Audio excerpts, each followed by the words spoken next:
Welcome back everyone. Quickly, let's continue our discussion on HTML CSS tutorial for beginners to advanced. And right now, we'll be discussing about CSS lists.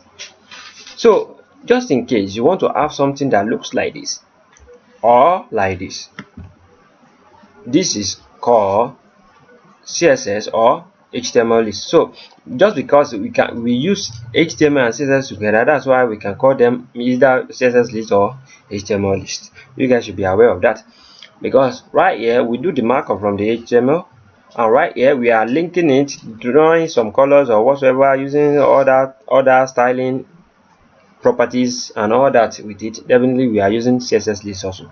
So in our previous tutorial we have discussed about the HTML list. You can check our previous tutorial on HTML list. Right now we are talking about the CSS list. For you guys to understand the deep in-depth about it, check our HTML list and come back to this our CSS list. You can check the playlist in our channel. So this HTML list and CSS list, they work together to form something advanced. So we are getting to the advanced level gradually. That's why we are right here right now. So please, I want you guys to stay focused and stay put, because we are still going to be exploring this more in more advanced ways, in more details. So I want you guys to stay focused with this. I don't want this tutorial to get too long. Anwar akorede ayofe is my name once again. I wish to see you guys next time to the next tutorial. Peace and love. Have a great day. Thank you so much. Bye bye, and to the next.